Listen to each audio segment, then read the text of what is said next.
My name's Maya Carter. I'm 32, and I've spent my entire life as a ghost in my own family. If you ask anyone in the Carter household who the star is, they'll say Bella, my younger sister, the so-called miracle child. From the moment she was born, Bella stole the spotlight. It didn't take me long to realize I was the background noise to her main act. I became the afterthought, the placeholder sibling who didn't matter unless Bella was somehow involved. I remember this one time. I was in 6th grade and poured my heart into a solar energy project. I stayed up past midnight every night for a week, cutting, gluing, researching. I ended up winning first place at the district science fair. I waited for that look, just a sliver of pride from my parents. But they arrived 20 minutes late, barely clapped, and then left halfway through because Bella didn't want to sit still. She whined, and like always, they jumped. No photos. No, "We're so proud of you." Just Bella, sobbing over her dropped juice box, stealing the show. Again. I remember staring at the crowd and wondering, what do I have to do to be seen? No matter how hard I worked, it was like I was invisible, like I didn't even exist. And yet, when Bella tied her shoelaces by herself, there was a cake, balloons, maybe even a parade if Mom had more time. It was maddening. Living under that roof, I learned a hard truth. Love wasn't given freely. In our house, love had a name, and it was Bella. Every vacation, tailored to Bella's mood. She wanted the beach? We went. She hated museums? Canceled. I once asked to visit a NASA center, and Dad laughed like I told a joke. Mom had a favorite phrase. "Let's do what makes Bella happy." She said it so often it might as well have been our family motto. I used to think, if I just win more, do more, they'll notice me. But no matter how high I climbed, it was like I was shouting into a void. My shelves were full of medals and certificates, but my parents never asked how I earned them. I learned to clap for myself in silence, because no one else ever would. Whether it was a math Olympiad or track and field, my parents barely blinked. They never showed up. Not once. It was like I didn't exist outside the walls of our house. Meanwhile, Bella, she had her own cheering squad. Mom with a camera, Dad with his embarrassing foam finger, front row every single game. I, on the other hand, came home to an empty room, medals in hand, and silence. I remember once winning regionals in debate. No one came. I had to hitch a ride back with my classmate's mom because, surprise, my parents forgot I even had a tournament. The worst part? It wasn't the silence. It was the message behind it. That I didn't deserve to be celebrated. That Bella deserved hugs, warm meals, and bedtime stories. And I deserved, what? Independence? Neglect? The bias ran deeper than events or gifts. It was in the way Mom made Bella's favorite dinner 3 times a week, but never once asked what I liked. It was in Dad's sudden bursts of laughter when Bella walked in, and his cold, distracted nods when I did. So when I got accepted into a university program overseas, I didn't cry. I didn't even hesitate. I knew deep down that if I stayed, I'd keep suffocating under their indifference. Love shouldn't feel like a contest you're destined to lose. When the plane took off, I exhaled like I hadn't in years. For the first time, the air wasn't heavy with disappointment. I felt weightless. I felt free. I built a life from scratch, a life that didn't revolve around proving my worth to people who had already made up their minds about me. People saw me, not because of awards or grades or how well I smiled in family photos, but because of who I was when no one was watching. Stanford wasn't just a school for me. It was sanctuary. It was where I unlearned shame and discovered what it meant to take up space unapologetically. I juggled classes, 2 part-time jobs, and rent in a shoebox apartment. But for once, I was fighting for myself, not for scraps of attention. I wasn't Bella's sister anymore. I was Maya, just Maya. And that was enough. I dared to want more. More than quiet approval, more than being tolerated. I chased passions I never voiced back home.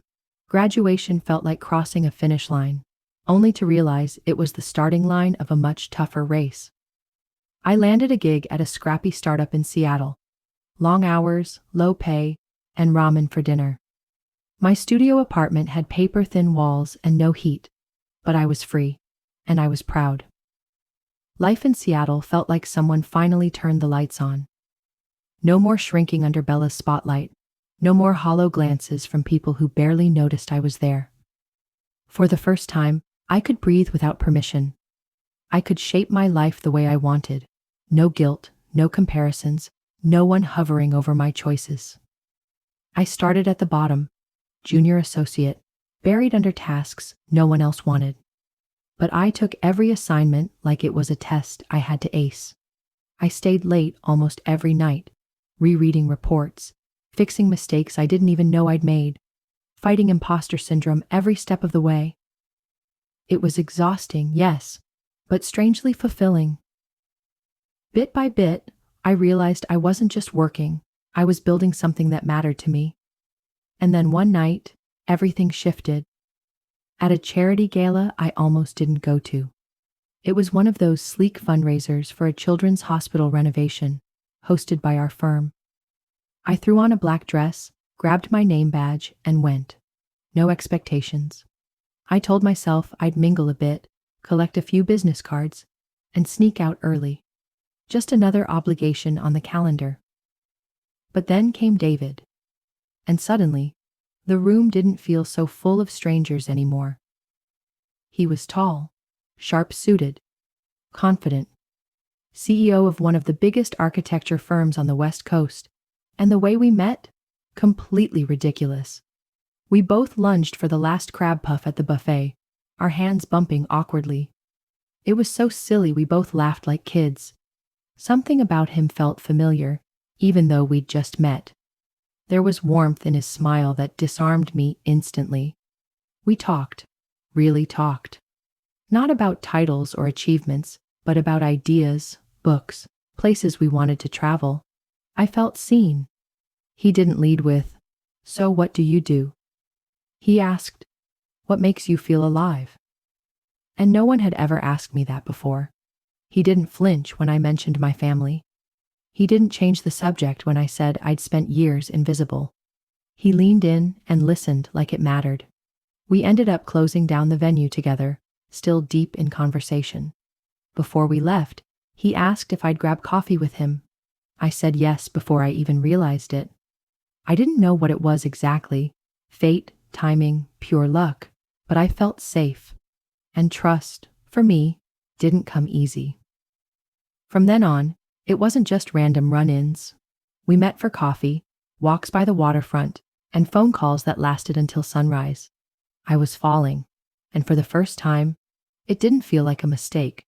My life slowly began to change from that point on.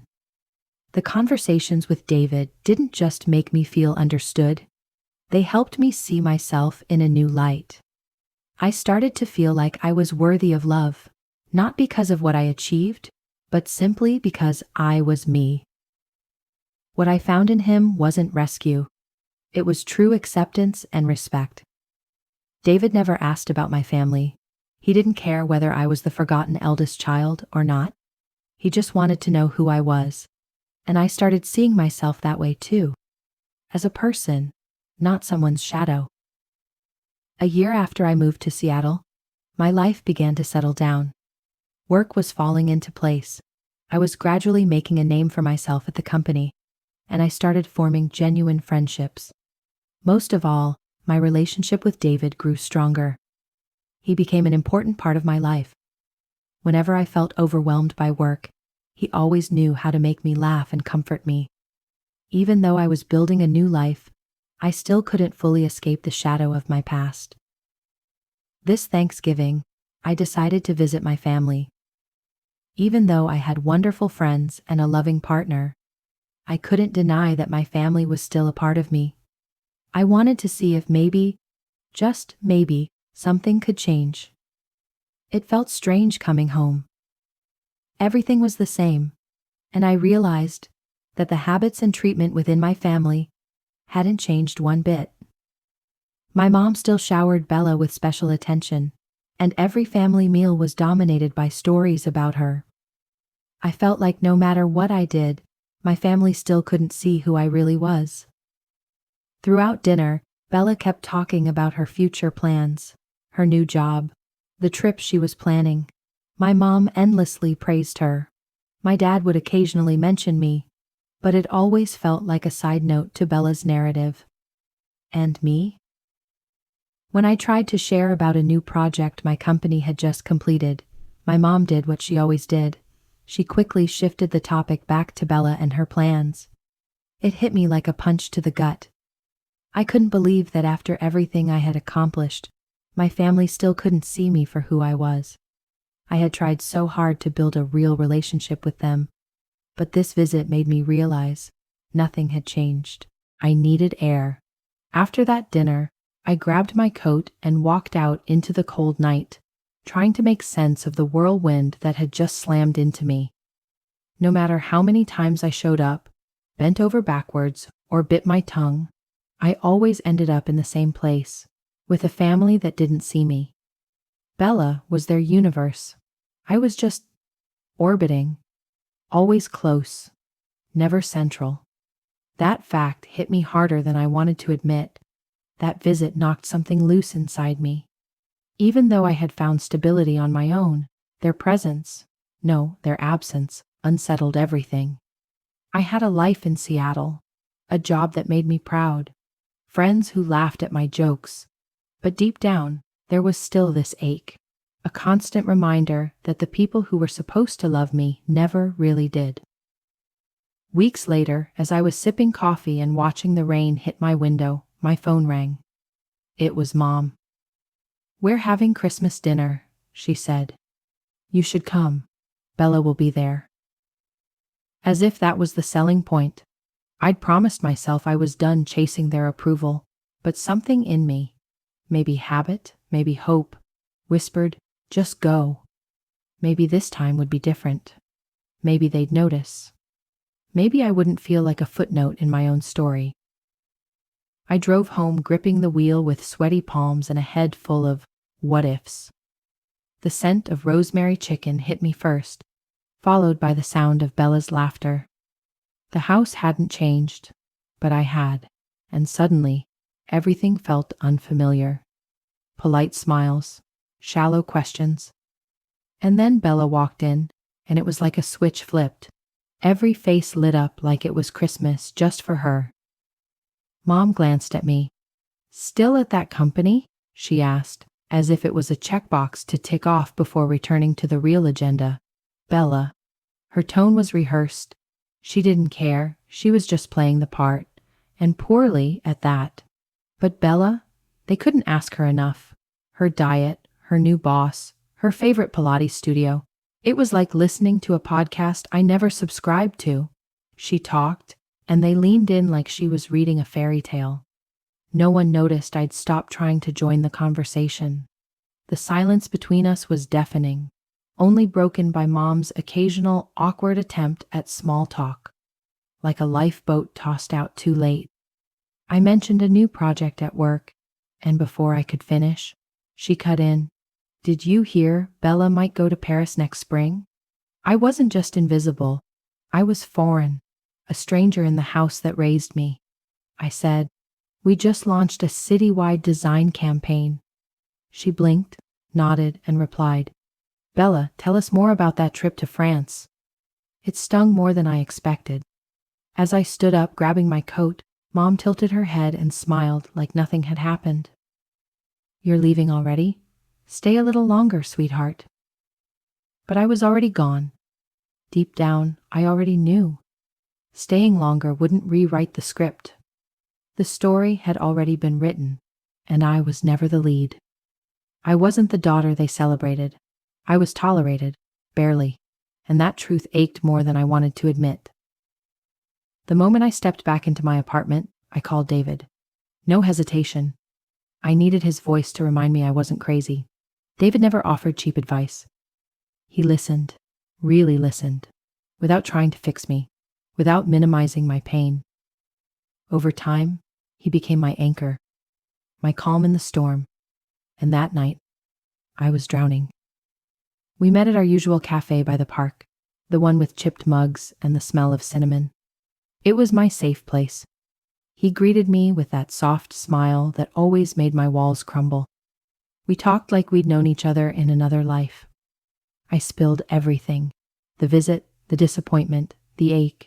He sat there, eyes steady, hands still, just present. When I finished, breath shaky and eyes wet, he pulled me close and whispered, "Let's disappear for a bit. Just you and me. No expectations, no noise. Just peace." I didn't care where. I just knew I wanted to go. I nodded, grateful he understood what I couldn't put into words. 2 days later, we arrived in a sleepy Oregon beach town where the air smelled like sea salt and pine. The waves whispered in the background like nature's lullaby. That evening, as the sky bled gold and pink, David took my hand and led me to a cliff that felt like the edge of the world. He turned to me, eyes steady, voice calm.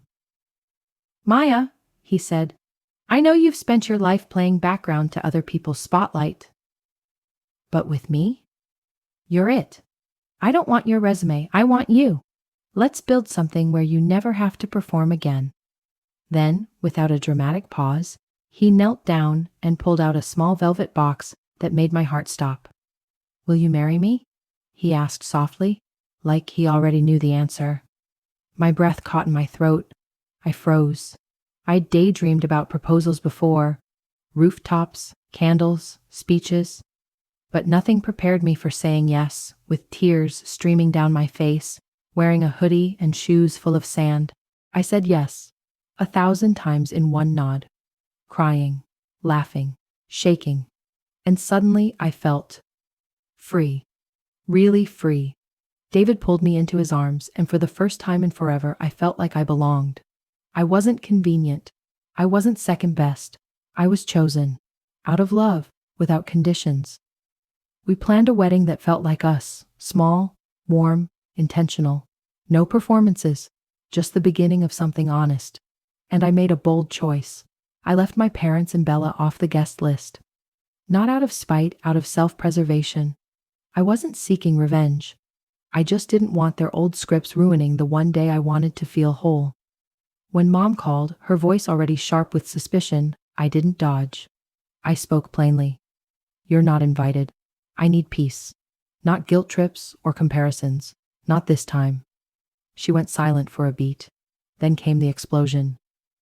"You can't do this," she snapped. "We're your family. Bella is your blood. You can't just erase us." "Yes, I can," I said. "I've earned that right. I've spent 3 decades being overlooked. This wedding, it's mine. Not Bella's runway, not your power trip." The call ended in my mother's angry tone. And then my father called, furious, warning me that if I was stubborn, I'd regret it for the rest of my life. I didn't respond. But deep down, the crack inside me widened.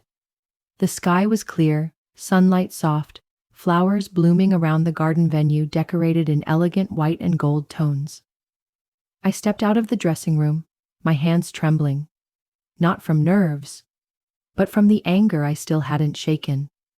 That anger surged the moment I saw them, my parents and Bella, standing at the entrance to the wedding, uninvited, dressed like they were royalty. My mother wore a blazing red dress adorned with glittering stones, her hair done up elaborately. My father wore a light-colored tuxedo, and Bella, she was in a pearl-white dress that looked suspiciously like a wedding gown. They stood there smugly, smirking at me from a distance. I tried to ignore them and walked into the ceremony with David. But I still heard the whispered jabs drift toward me. "She's dressed so plain, acting like she's royalty. A wedding without family must not be real love. Shameful to have such an ungrateful daughter." I didn't respond. I gripped David's hand, gave our guests a gentle smile, and swallowed all the negative emotions. I'd been learning how to swallow anger since I was the little girl who never got congratulated for her achievements. As the ceremony was about to begin, I saw them moving toward the main entrance. They walked forward as if they were certain they'd be welcomed. But this time they were stopped by a barricade and a professional security team. A security guard, polite yet firm, said, "Sorry, this is a guest list controlled event. Your names are not on the list." My mother widened her eyes. "I'm the bride's mother. You're denying blood relatives entry to the wedding?" Bella stepped in, eyes brimming with tears. "She's my own sister. How can she be so heartless?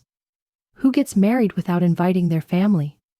Then they started causing a scene, crying, ranting to nearby guests, saying I was ungrateful, disrespectful, claiming she wouldn't be here today if we hadn't raised her.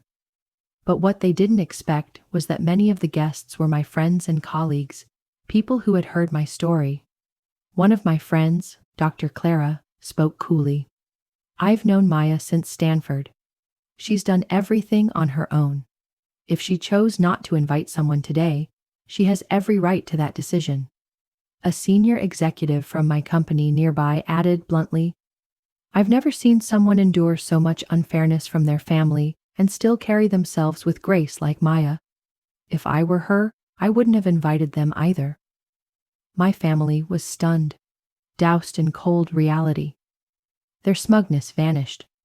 They stood there, in their showy outfits no one cared about, surrounded by cold and disapproving stares. No one stood with them. No one opened the gate. No one offered pity. Our wedding day was filled with love and joy. After everything we'd been through, I felt an indescribable sense of relief. But life is never that simple, and even though it was our day, my family never fully left my mind. Even though I had stood up for my choices, I couldn't stop thinking about the old wounds, the broken ties. After the wedding, a quiet calm settled over me, but things didn't just end there. 2 weeks after the wedding, as we were preparing for our honeymoon, I received a letter. Yes, a letter from my mother. She had never written to me before, and honestly, I didn't know what to do with it. As I opened it, my heart pounded. Not because I was expecting apologies, but because I wasn't sure if my family could ever truly change. My mother's letter hit me like a crashing wave. I didn't know if I could accept her words, whether they were sincere or just another empty promise. The letter was long, handwritten, and carried a kind of sincerity I couldn't deny. My mother started by saying they had spent days reflecting, facing truths they had long avoided. She wrote that they had come to recognize the favoritism I had endured for years, and that she regretted the things she didn't do right. The words she never should have said. "My dear Maya, I can't express everything I'm feeling, but these past few days, as you and David started your new life, I've been thinking deeply about what I did wrong. I know I let you live for too long without acknowledgement. I'm sorry, and I hope you can see that I'm trying to change." Although the words sounded sincere, I couldn't shake the feeling of doubt. She went on to say that my family had started seeing a family therapist to confront the issues I had borne for so many years. But was this real change? Or just a late attempt at redemption after the damage was already done? That letter isn't closure for the pain I've endured. Even after reading it over and over, I still can't be sure if any of this change is real. How can I trust that they'll change when they've hurt me for so many years? The letter ended with an invitation, an offer to return and see them if I was ready. They didn't expect immediate forgiveness, but they hoped for a chance to prove they could do better going forward. "We don't expect your forgiveness right away, but we hope you'll give us a chance to make it right. If you're willing, we'll always be waiting for you to come home." I felt like I was standing at a crossroads. Was this a real chance to repair broken ties? Or just a tactic to pull me back into a family that never truly saw me? I wondered if I could ever forgive my family, and if doing so meant I'd be the only one making sacrifices to rebuild something they had broken. Honestly, I don't know what to do. I've spent so much time and so many tears fighting to live the life I want. Can I risk giving my family one more chance? or do I keep walking forward without ever looking back? In the end, I decided not to rush into any decision. I felt that I needed time to truly reflect on what I wanted. I couldn't force myself to forgive when the wounds were still so raw. I couldn't keep living in doubt and pain. If my family truly wanted to change, they would have to prove it with actions, not just words. David had always been the one who truly listened to me. After receiving the letter from my mom, I called him. He always had a way of helping me stay grounded and make the right decisions, even when I felt tired and confused. You don't have to rush into anything, Maya. You've worked so hard to build your life. No one can make you feel obligated to return to what once hurt you. Let them prove they deserve another chance. David's words helped me relax. I realized I didn't have to do anything right away. The answer would come when I was ready, and I would no longer let anyone, not even my own family, make me feel like a child begging for approval. After everything, I knew healing family wounds was a long and difficult process. But I also knew that if my family truly wanted to change, they would have to act, not just apologize. And with David by my side, I was no longer afraid to face whatever came next. Today, I no longer needed validation from anyone but myself. I had found a new family, not one of blood, but one filled with love and understanding. And I would continue building my life with the people who truly respected me. Time passed, and everything in my life began to change. After all the times I tried to gain my family's acceptance, I realized that true happiness doesn't come from others recognizing you, it comes from within. I had spent years living in my family's shadow, hoping for attention and acknowledgement from them. But in the end, I understood that real love and respect come from those who choose to love me for who I am, not for who I'm expected to be. David and I built a new life, free from pressure and indifference from my family. We lived in Seattle, far from the unrealistic expectations of my parents or Bella. We built a small family filled with simple joys and deep love, where every day felt like a new beginning. After the wedding, we made a promise not to let the ghosts of the past control our happiness. Although my relationship with my family was still in the process of healing, I knew that building a life with David was the best decision I had ever made. David was the one who helped me realize that family isn't about who gave birth to you. It's about the people who stand by you, love you, no matter what. You can see it clearer than anyone, Maya. We've built our own family, one where love is unconditional. That's what matters most, isn't it? And he was right. David was right. My life now was more complete and fulfilling than it had ever been. When I looked at David, I didn't just see a husband. I saw a life partner, someone who stood by me through every hardship and joy. I had found a real family, not one of blood, but one built on love and mutual respect. We made a decision not to let anyone from our past family damage what we had built. My relationship with my parents and Bella was still complicated, but I had learned how to set clear boundaries and protect my peace. It wasn't an easy decision, but it was a necessary one. My family may not be ready to change, but I'm ready to stop letting them affect me. I may not be the daughter they expected, but I am the person I need to love the most. After David and I began our life together, I received a letter from my mother. I thought a lot about whether or not to open it. Was it just another meaningless apology, or a sign of real change? When I opened it, I read every word slowly. My mother wrote about how she felt seeing me build a life of my own, and how she had started to recognize the mistakes she'd made in how she treated me. Though she couldn't erase the pain I'd endured, she wished for a chance to start again. At least with me.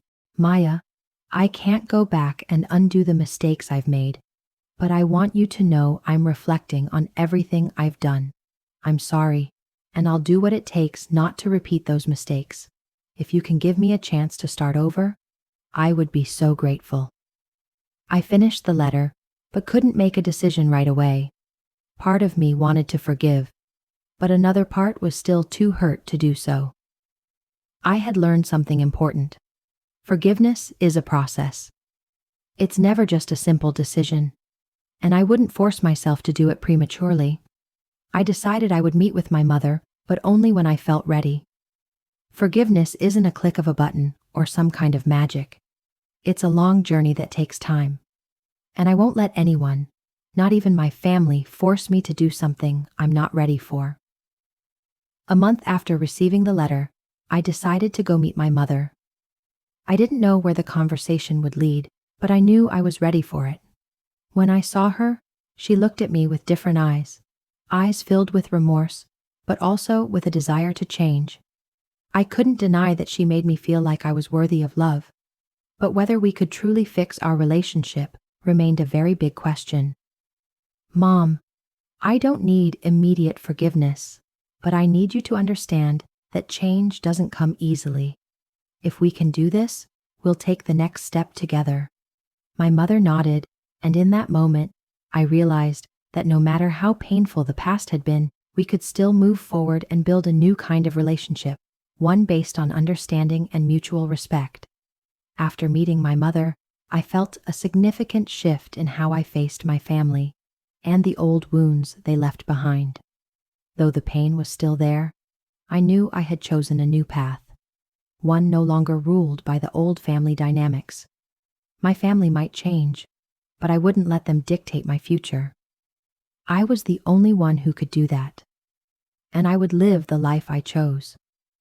In the end, I understood that happiness doesn't come from the people around you. It comes from within, and I found it with David. We'll build our family not in the image my family imposed, but in the way we choose. As David and I prepared to welcome our first child, I felt a joy I couldn't even begin to describe. This life belonged to him and me, and it was everything we had built. A family full of love and respect.